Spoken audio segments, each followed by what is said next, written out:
The test is in 4 parts, Part 1, Part 2, Part 3, and Part 4. Now look at Part 1. Part 1. You will hear a man arranging to get a telephone connection. First, you have some time to look at questions 1 to 4. Now we shall begin. You should answer the questions as you listen, because you will not hear the recording a second time. Listen carefully and answer questions 1 to 4. This is the ClearPoint Telephone Company Customer Service Office. My name is Ms. Jones. How may I help you? Yes, I'm moving and I'd like to arrange to have a phone line installed. Of course. Let me get some information from you first. May I have your name, please? It's Kramer, Harold Kramer. And would you spell your last name for me, please? Kramer. M-E-R. Got it. Okay. Could I have the address where you'd like to have the telephone connected? That would be number 58, Fulton Avenue, apartment 12. Is that a business or a residence? A residence. It's my new home address. Then the type of phone service you want is residential, not business? Yes, it's for my home. All right, fine. Now, let me get your employment information. Who is your current employer? I work at the Wrightsville Medical Group. Then your occupation is doctor? No, I work for the doctors. I'm the office manager. Now listen and answer questions 5 to 10. Okay. And could I have your work phone number? It's 637-555-9014. 9014. Great. Just one more thing. I need to know how long you've been at your current job. I've been working there for quite a while now. Let me see. 9, that's right, 9 years. Okay, good. You've been there long enough, so I don't need to ask about any other work history. Now, in addition to our basic phone service, we have several special services available. Could you explain them to me? Most customers opt for unlimited long-distance service. It really saves you money if you make a lot of long-distance calls. That sounds like a good idea. Then I'll put you down for long-distance service. Another popular service is voicemail. Voicemail takes all your messages electronically, and all it takes is one simple phone call to retrieve them. Voicemail. No, I don't think so. I have an answering machine to take my messages. It's old, but it still works fine. We also provide internet service if you're interested in that. I am. Please put me down for internet as well as phone service. Right. Okay, I think we're almost finished. I just need to schedule a time for the technician to go to your apartment and do the installation. Let me see. What about next Tuesday? Would that work for you? No, not Tuesday. I'll be at a conference all day. Wednesday would work, though. I'm afraid I won't have any technicians in your area on Wednesday. I could send someone on Friday. That would be fine. What time of day works best for you? Morning or afternoon? Morning would be best. All right, then. It's on the schedule. Do you have any questions? No, I don't think so. Thank you for calling ClearPoint. That is the end of Part 1. Now turns to Part 2. Part 2. You will hear a conversation between two students who will discuss a project they're working on together. First, you have some time to look at questions 11 to 17. Now, listen carefully and answer questions 11 to 17. Hey, Jess. Glad you could make it. We've got a lot to discuss. Hi, Matt. Yes, sorry I'm a bit late. I did bring all my notes with me. Yes, me too. Where shall we start? Well, I think it would be a good idea to clarify our objectives just one more time. Yes, good idea. Okay, here we are. We need to record, photograph, and identify the plant species in 10 1-square-meter plots. does it say anything about where these plots should be and how they should be laid out? Ah, here it is. It says that all the plots need to be no more than 10 meters apart. And how do we choose them? Ah, this is the fun part. I remember this. Here we are.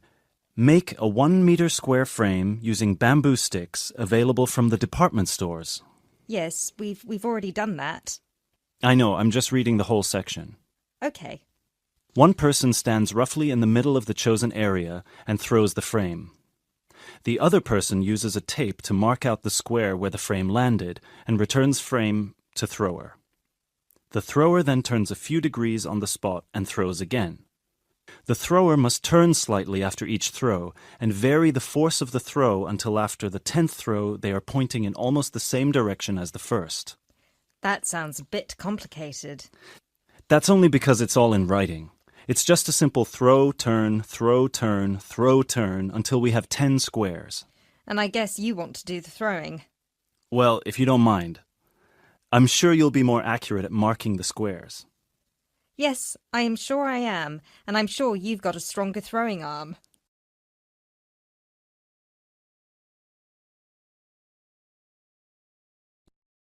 Before you hear the rest of the talk, you have some time to look at questions 18 to 20.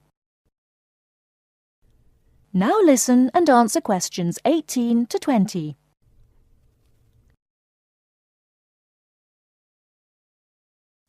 Okay, good. We've got that sorted. Now we need to decide where to go. Yes, I've been thinking about that and I've brought the map. Ah, well done. I forgot mine. Now, I've identified 3 possible locations, but they've all got some disadvantages. Okay, fire away. Well, the area around this lowland marsh could be interesting. There'll be a lot of interesting water plants here. Looks good, but what's the problem? Mainly that it's already a designated nature reserve, and I think there's already been a lot of research done here. Ah, I see. Well, I'd rather do something that's new and can be useful. I agree. That's why I identified this area further west. See, here, behind the beach. Oh yes, I see. That area there, where it's flat, but quite high. Exactly. If you look a bit further inland, you'll see that there are hills which will protect that area from strong north winds. I see. Excellent. But what's the problem? Just that it may not be very interesting. We know that the geology there is not conducive to a wide variety of plants. I agree. So what's your last idea? Well, I think this one is a bit of a winner, although I did want to show you the other 2. Look up here, on the north coast. Where? See this bay? Well, I know that there's been quite a lot of studies done here, but a bit further to the east, behind this headland. No one has ever looked at that. Well, I certainly couldn't see any studies. That is interesting. And the plant life could be a bit different because of the shelter from the wind the headland provides. Exactly. Brilliant, Jessica. That's a great idea. We'll go there. Thanks. Now all we have to decide is when is a good time. Well...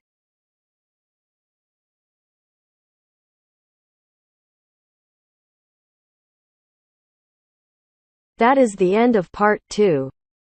Now turns to part 3. Part 3. You'll hear a conversation between Astrid and Henry about the lecture they've just heard. First, you have some time to look at questions 21 to 24. Now, listen carefully and answer questions 21 to 24. Henry, don't you think Dr. Adams' lecture was really very good? He could talk about the telephone directory and make it interesting. All his lectures are like that, Astrid. He's just one of those people. I wish we had him as our tutor. I bet you that he is very demanding, though. Boris is in his tutorial group and agrees that he is brilliant, but he puts them under a lot of pressure. But don't you think that's good? Perhaps. Anyway, he's interesting and rather funny. Did you take lots of notes in the lecture? Yes, actually I did. In fact, several pages. I didn't think I had taken so many. I was that busy listening to what was being said that I didn't take many notes. Can I photocopy yours? I don't think that's such a good idea. You won't be able to read my handwriting, and sometimes I write them in English and sometimes in Arabic. Oh, let's have a look. Wow, your notes are so neat. Well, there's not much in Arabic. There is on this page. Yes, there is. Dr. Adams would be pleased to see this, especially given what he's talking about. Before you hear the rest of the talk, you have some time to look at questions 25 to 30. Now listen and answer questions 25 to 30. Don't you keep careful notes? Sometimes. It depends on the lecture. I don't think I'll forget Adams's lecture today, but some of the details will fade. I type up everything afterwards, so you can have a copy then, and you can fill in anything I've missed. I'm not so good on the broader concepts. I'm better when it comes to detail. Just what Adams was talking about. Well, I am definitely a detail person. I need to have everything written down before I can get the concepts clear in my head. And I am the complete opposite. I find all the detail clutters up my mind, and I get very frustrated, which was just what he was on about. He mentioned a book he had written. He mentioned several. The one on space and the individual. Yes, called My Space. It's on the book list. So it is. I think I'll get that out of the library, or get my own copy. Did you get what he said about spatial awareness? I didn't really. Yes, it was fascinating. I can't be as eloquent as Adams was, but I know several people who are frighteningly intelligent, but they have difficulty reading simple directions, even when getting to places that they know very well. I find that difficult to understand. Everyone learns the way to walk to the shops and things like that. You mean just the way people learn spelling? You know, people misspell words, make mistakes in countless areas of their lives, and going in the right direction is just the same. Remember what Adam said about the number of people who cannot tell left from right, north from south, and so on? Do you know which way is north? It's that way. You see, I couldn't have told you that. Really? I haven't a clue which way is which. That's why I'm always getting lost when I go out on my bike. And put me in a completely new place and I am totally lost.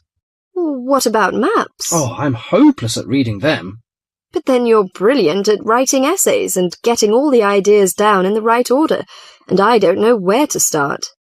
Again, just what Adams was talking about. What we need to do is combine our skills. You teach me to cope with detail, and I'll teach you how to string concepts together. Okay, we can do that. That is the end of part 3. Now turns to part 4. Part 4. You will hear part of a lecture about how adults and babies communicate. You should answer the questions as you listen because you will not hear the recording a second time. First, you have some time to look at questions 31 to 40. Now, listen carefully and answer questions 31 to 40. Hi, I'm Emma Bailey, and today I'm going to be talking baby talk. Hopefully, you'll find the subject interesting rather than infantile. I'd like to start by getting you to imagine a scenario. You're in an office or at a family gathering when a mother comes in with her young baby. Like everyone else, you want to see the mother and baby, and you probably want to talk to the baby. How do you do this? What kind of language do you use? Recent research has shown that adults all talk to babies in similar ways. They repeat phrases over and over again in a high-pitched sing-song voice with long vowel sounds. And if they ask questions, they exaggerate their intonation. Researchers have discovered that this kind of language, which they have called motherese, is used by adults all over the world when they talk to babies. And according to a new theory, motherese forms a kind of framework for the development of language in children.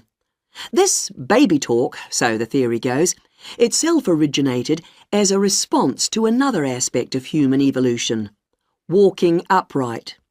In contrast to other primates, humans give birth to babies that are relatively undeveloped. So, whereas a baby chimpanzee can hold on to its four-legged mother and ride along on her back shortly after birth, helpless human babies have to be held and carried everywhere by their upright mothers. Having to hold on to an infant constantly would have made it more difficult for the mother to gather food. In this situation, researchers suggest, human mothers began putting their babies down beside them while gathering food. To pacify an infant distressed by this separation, the mother would talk to her offspring and continue her search for food. This remote communication system could have marked the start of motherese. As mothers increasingly relied on their voices to control the emotions of their babies and later the actions of their mobile juveniles, words emerged from the jumble of sounds and became conventionalized across human communities, ultimately producing language. Not all anthropologists, however, accept the assumption that early human mothers put their children down when they were looking for food. They point out that even modern parents do not do this. Instead, they prefer to hold their babies in their arms or carry them around in slings. They suggest that early mothers probably made slings of some kind, both for ease of transportation and to keep their babies warm by holding them close to their bodies. If this was the case, they would not have needed to develop a way of comforting or controlling their babies from a distance. It's not only anthropologists, but also linguists who challenge this explanation for how language developed. They say that although the motherese theory may account for the development of speech, it does not explain the development of grammar. Nor, they say, does it explain how the sounds that mothers made acquired their meaning. Most experts believe that language is a relatively modern invention that appeared in the last 100,000 years or so. But if the latest theory is right, baby talk, and perhaps fully evolved language, was spoken much earlier than that. We know that humans were walking upright 1.5 million years ago.